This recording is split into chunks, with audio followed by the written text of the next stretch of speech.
target of 670 redundancies has now been reduced to 520, and why the closing date for applications has been extended indefinitely. Management say the date has been extended in fairness to workers who are still making inquiries about whether to choose redundancy, though some workers aged over 57 who've already applied may start to leave the yard before Christmas. But at the AUEW headquarters in Plymouth today, the Secretary of the Trades Union side of the Shipbuilding Trades Joint Council was warning of bitter resistance if a failure to achieve the voluntary redundancy target led to any plans for compulsory redundancies.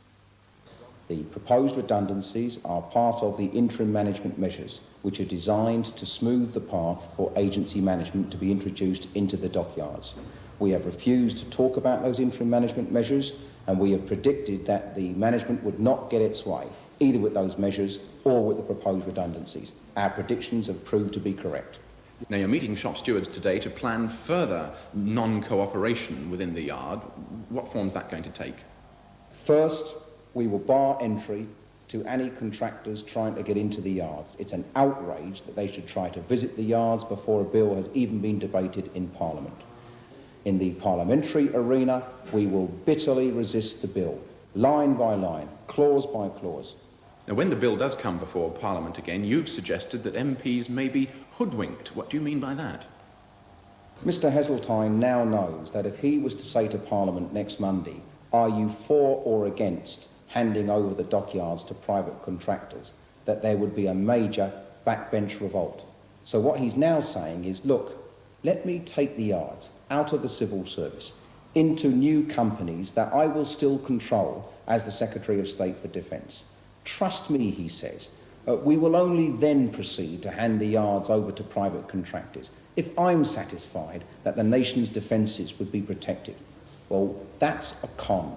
What Mr Heseltine is trying to do is to fudge and mudge the bill through Parliament, to buy off opposition from his backbenches, then to pick his time, and then to proceed with agency management. But Mr Dromey also said the number of contractors interested in the yard had dropped from 8 to 2. By the time the union campaign had ended, he claimed there'd be none at all willing to take the risk. 20 people arrested by police during their drugs investigation, codenamed Operation Embrace, appeared before Exeter magistrates this afternoon. The 16 men and 4 women face a total of 31 charges, including production and possession of drugs. Some were remanded in custody, while others were bailed until the end of January. More than 20 other people have been released until the results of forensic tests are known. The prosecution alleged in court that there was drug dealing on a massive scale. Stephen Wellington, the 5-year-old Cornish boy who put up a courageous fight for life in a London hospital, died today. Stephen's parents from Boscopus near St Austell were at his bedside. He'd been admitted to hospital 9 days ago with a viral infection. Doctors said that only a liver transplant would save him, but no donor could be found. A Devon agricultural worker accused of murdering his rival in love told a jury at Exeter Crown Court today that he had never intended to kill anyone. 26-year-old Mark Baker said he had seen garage owner Neil Curry through the window of a Chudley Knighton pub with his ex-fiancée Sarah Honour after closing time. He began to leave in tears, but after that could remember little. His intention had been to let them know they were hurting him. The prosecution alleged that Baker fired 5 shots through the window, but he denies murder. The case continues tomorrow.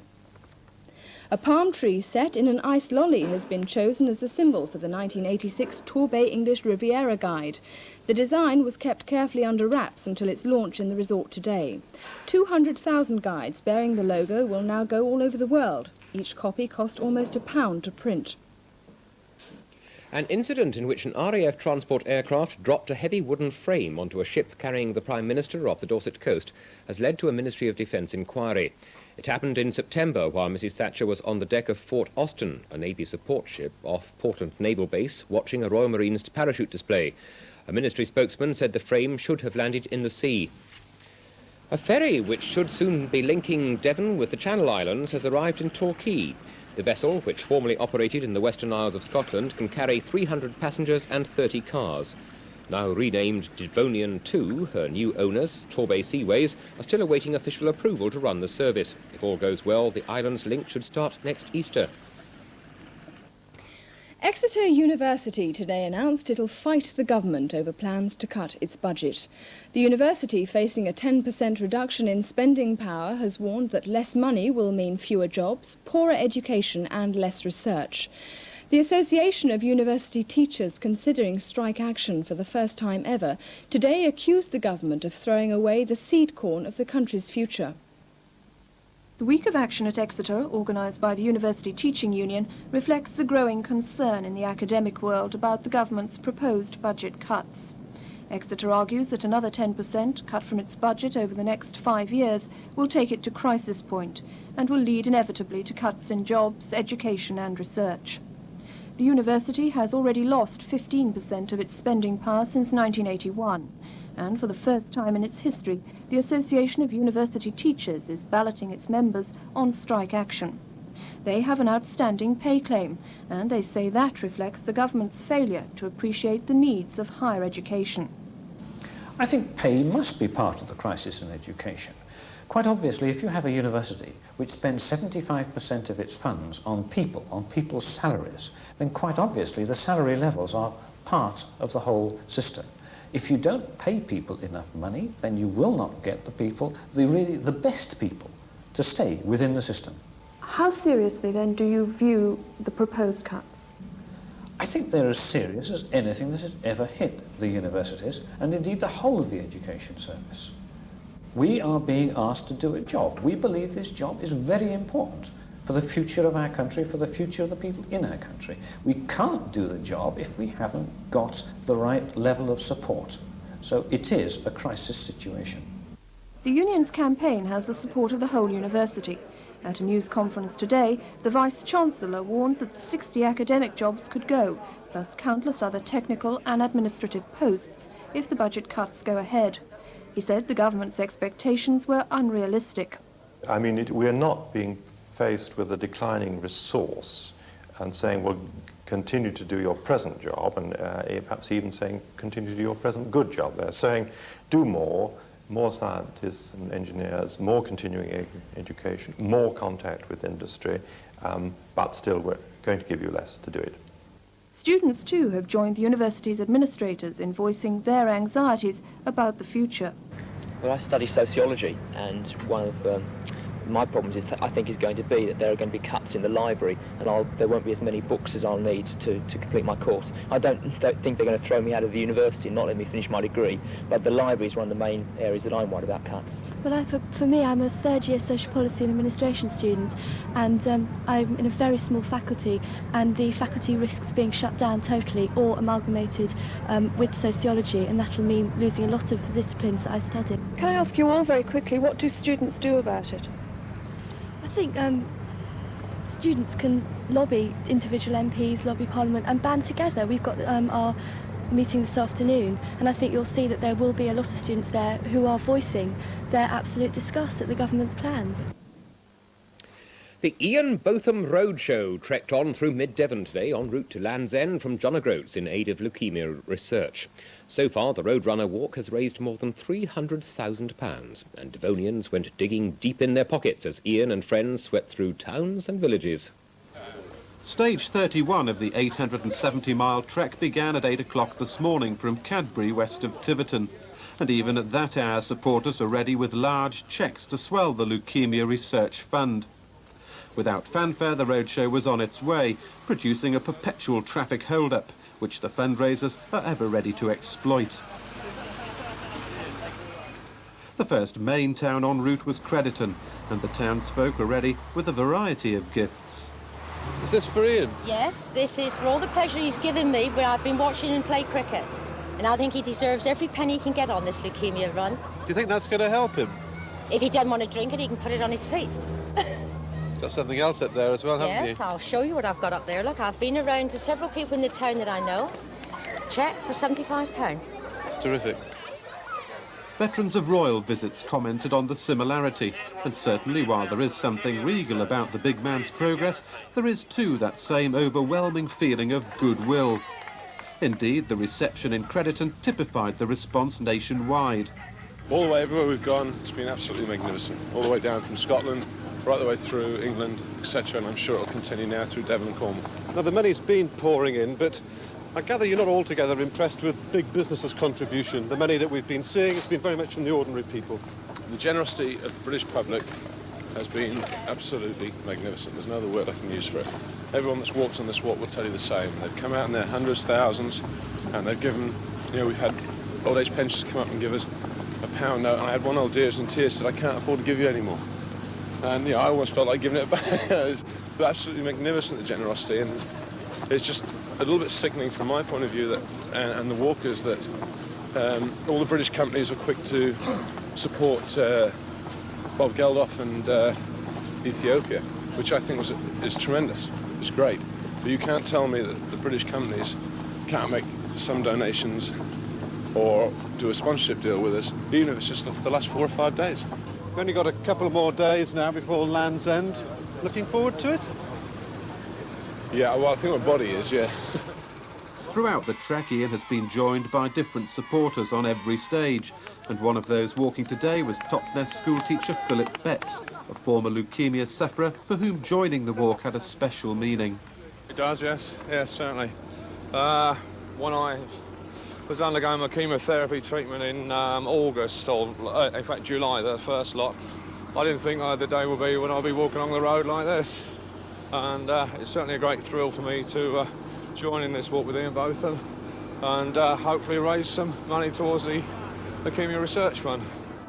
Tonight's stop is Oakhampton, and the roadshow continues tomorrow along the A30 through Launceston, and then on to Roach and Camborne by Thursday, before the final leg to Land's End on Friday.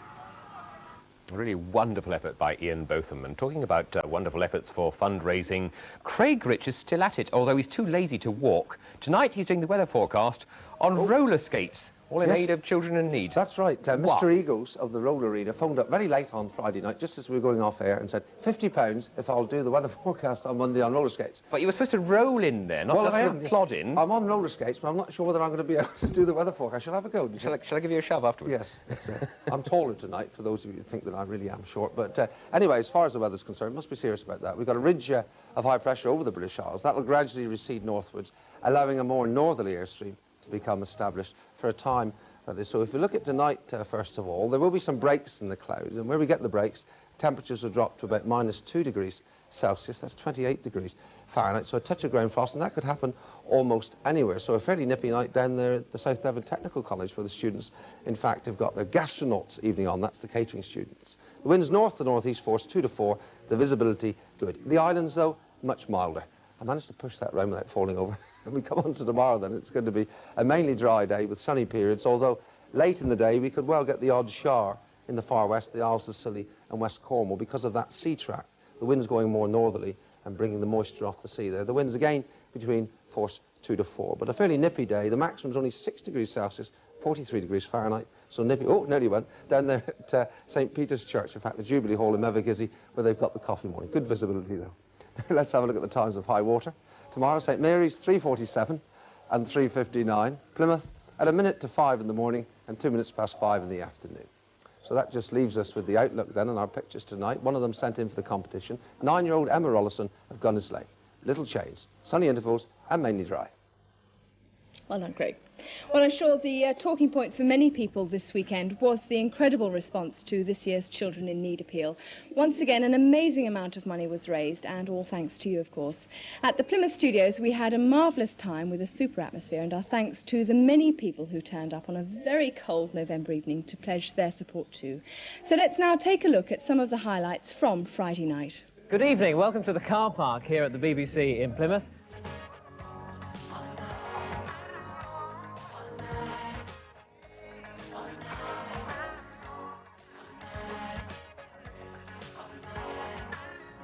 An ambulance-shaped check. Excellent. Well, thank you very much indeed.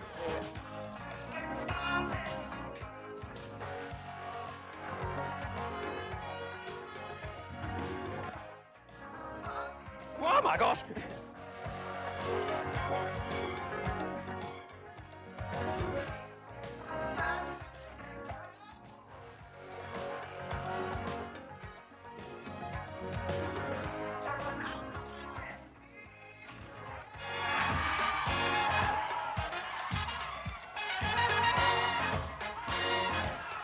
This is the moment. Right, back to London.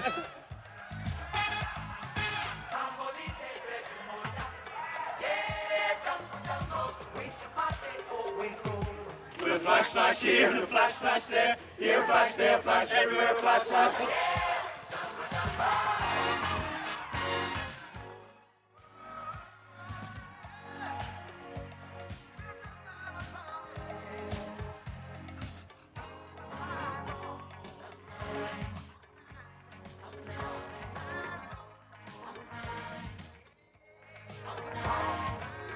Give us a kiss. Oh.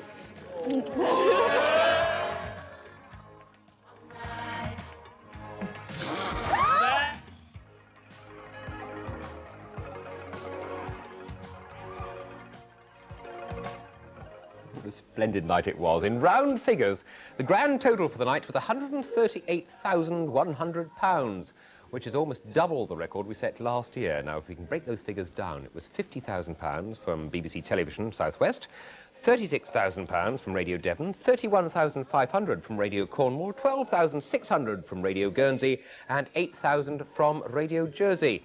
A tremendous total, and I repeat, our thanks to each and every one who contributed to the appeal. Obviously, I can't mention all the names, but a couple of personal ones I must acknowledge are Richard Miller from the Appledore Lifeboat, who gave me 25 quid, and the coalman, whose name I don't know, but he flagged me down on Saturday morning when I was driving along and handed over another tenner. And we also must mention, I think, Sandy Marshall, who very bravely, as you probably read in the paper, she broke her ankle during the night and still came back to join us at the end of the broadcast and raise more money. If he doesn't get off those roller skates soon, he's going to break his leg, and I'll help him. That's it from us. Join us tomorrow night. Good night. Good night. Let's go.